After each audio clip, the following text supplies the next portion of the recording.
Good Thursday evening, everyone. Welcome to GardenStateWeather.com, GardenStateWeather.blogspot.com, Twitter, Facebook, and YouTube. I'm meteorologist Robert Smith with your premium meteorology for the Northern Mid-Atlantic region. This is the evening update for the 14th of May, Thursday, 2020.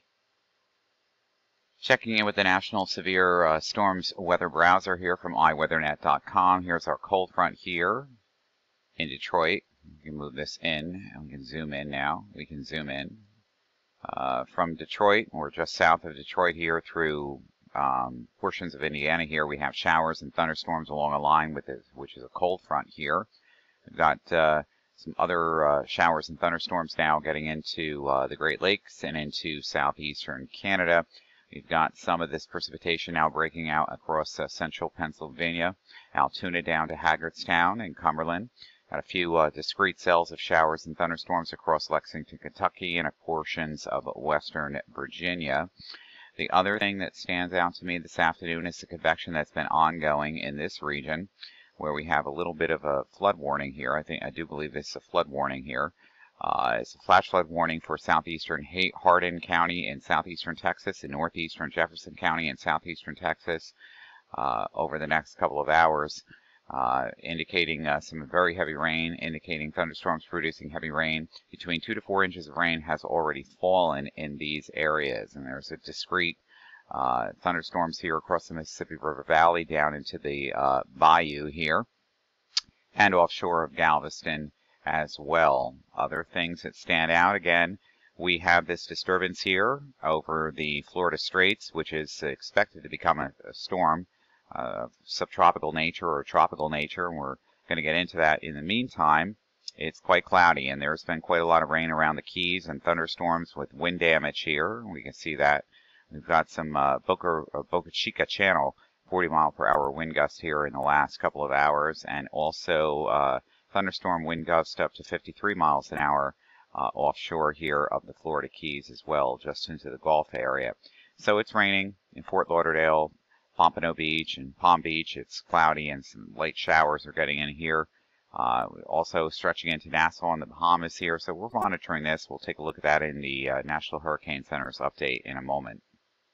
Meanwhile, back in New Jersey, well, temperatures have risen well above normal again. They're in the upper 60s to low and mid-70s and mid-70s in portions of the area here over the interior areas. And notice how cool it is right along the strands of the barrier islands with that southerly flow. You're going to get that this time of the year, folks. Temperatures over Long Island also quite chilly. You go inland Jersey, away from the friction, away from the water, temperatures rise. And at this time of the year, the model guidance is always underestimate the strength of the insolation, which is the sunshine. Now, if we took a look at the max temperatures for today, they probably are right around close to where they are, upper 60s and mid-70s, except the coastal areas here, where temperatures remained in the 60s, even a few 50s here, upper 50s, lower 60s, of course, Monmouth and Ocean counties here, where, the winds are blowing in from off the ocean and the water temperatures are much chillier. And if we took a look at the wind speeds, well, we're going to do that now. Basically, you have a southerly flow in place, either southeast along the coast and southerly here in central New Jersey and northern New Jersey. The wind gust this afternoon, and they're breezy too, quite breezy around the coastal areas, and about 15 to 20 miles an hour on average, just about everywhere else, maybe a little lighter in spots from time to time. Taking a look at the close-up of the latest visible satellite from this afternoon, look at this beautiful mackerel sky. Clouds building in now across southeastern Pennsylvania where they were clear early this morning. Notice all the short points, New York City, most of Connecticut and Long Island without, the outliers here with some high cirrus clouds. But most of these areas have remained mostly sunny today. So it was great to be outside. I'm sure everybody was at the, walking boardwalks or, parks, whatever you can do during this COVID-19 disaster that we are in at the present time. Late afternoon temperatures here on the East Coast, and this would include all of the country as well. Temperatures are in the 50s here across the Intermountain West. They're in the hundreds here across Florida.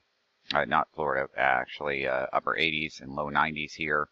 It's still not at peak of the day here because it's 4 o'clock here, so it's like 1 o'clock, 2 o'clock here.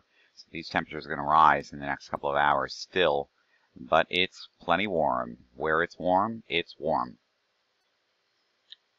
Once again, checking in with the National Weather Service here in Mount Holly in New York now. They've expanded the hazardous weather outlook for tomorrow afternoon and tomorrow evening. And that's going to include thunderstorms in the evening, maybe accompanied by damaging winds and small hail. In all of the areas that we have here in the beige. Small craft advisories on the waters.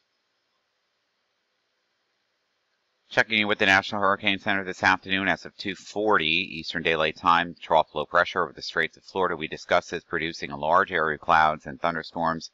Conditions become conducive for development, and the system likely to become a tropical or subtropical storm by later tomorrow and Saturday when it's located near the northwestern Bahamas. The system is then forecast to generally move northeast over the western Atlantic early next week. Basically, we've got the potential to bring heavy rain over portions of the Florida Keys, which it's doing right now. Southeastern Florida and the Bahamas through Saturday. Tropical storm force wind gust in the Florida Keys, southeastern Florida and the Bahamas during the next day or two. Hazardous marine conditions also expected along the Florida East Coast and the Bahamas. Gale warnings are in effect there. And basically an Air Force Hurricane Hunter aircraft scheduled to investigate the system tomorrow if necessary. The next special tropical weather outlook for this system will be at 9 o'clock this evening Eastern Daylight Time. Chances of formation in the next 48 hours at 70%. Now that's risen up. And formation chances over the next 5 days at 80%. We'll be watching this. And back home on the ranch here in northeastern New Jersey, lots of beautiful skies today, but that's all coming down to an end as this warm front develops and moves north into the region during tonight and tomorrow morning. Lots of the cloud cover that you're seeing in the infrared imagery from the NAM model guidance to simulated brightness here. These are cooling cloud tops, especially the brighter colors here, and they're going to be getting in here during the morning hours tomorrow. So enjoy today, enjoy this evening, because tomorrow is not going to be the same.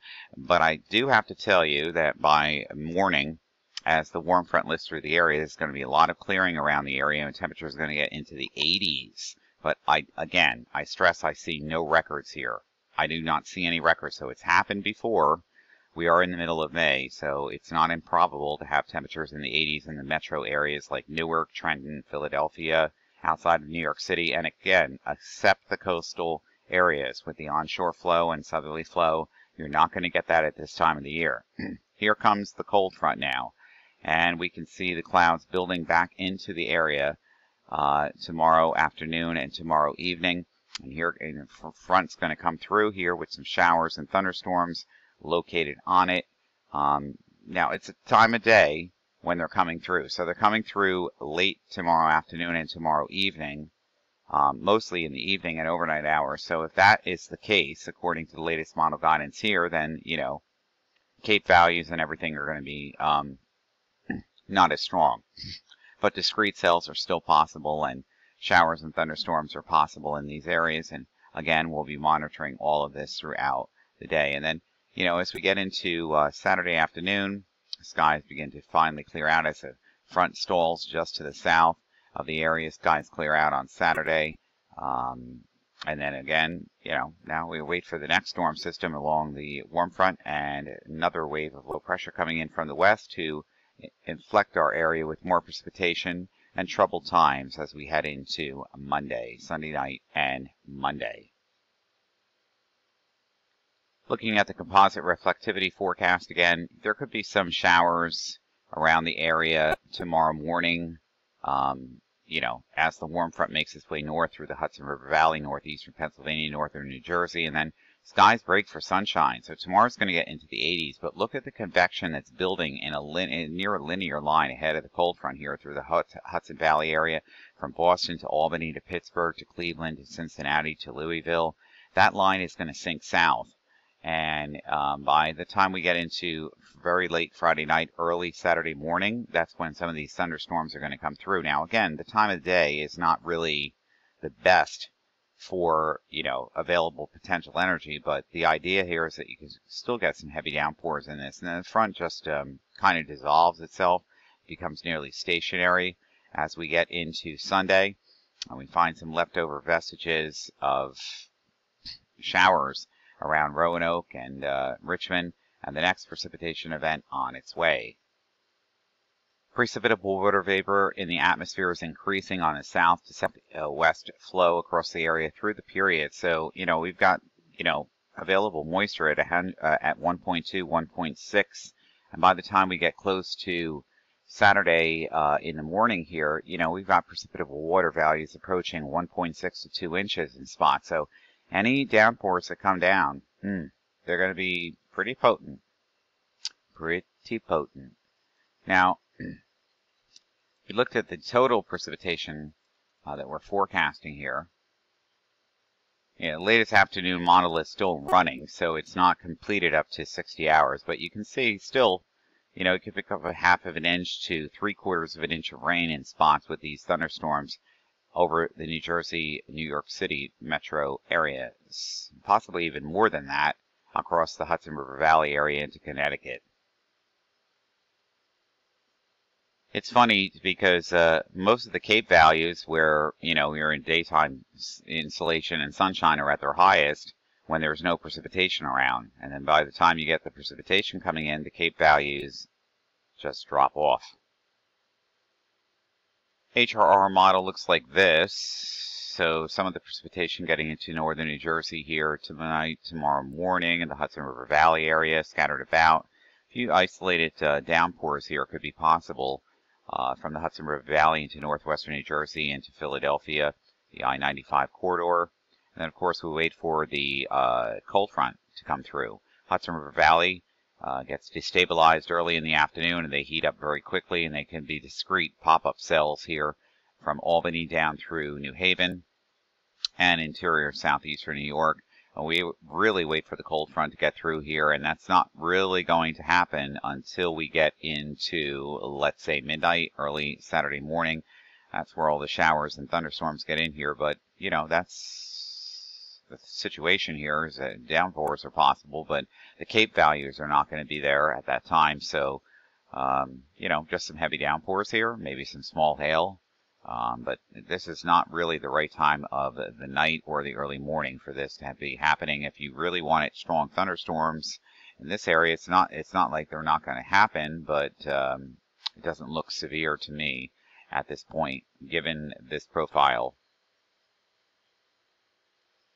National Digital Database updated this afternoon upper 60s to low mid 70s, which has occurred. Tomorrow, again, not much change. We're in the low to the mid 80s here in most areas except away from the immediate coast. Again, pay attention. If you live here along the coast, it's going to be cooler than that. Okay, it's still going to be warm, near hot, if you think about it. But over the interior, from Newark to Trenton to Philly, through the I-95 corridor here, that's where temperatures are really going to get baking into the 80s. But there's no record highs here. I don't see any record highs, and we're going to get into that right now. I don't see any record highs here.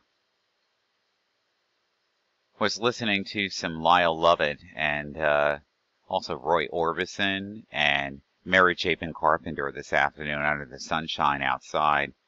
My garage door broke, but, working on the repairs for that. Those parts are coming, so this is coming tomorrow in parts of the area. It may not be as severe as people think, but heavy downpours are definitely likely late tomorrow night into the early morning hours of Saturday. That's going to do it for this broadcast. For GardenStateWeather.com, GardenStateWeather.blogspot.com, Twitter, Facebook, and YouTube. I'm meteorologist Robert Smith. You have a pleasant Thursday evening. And we're still waiting for money. Yeah. Where's the money? We're not even looking at the news.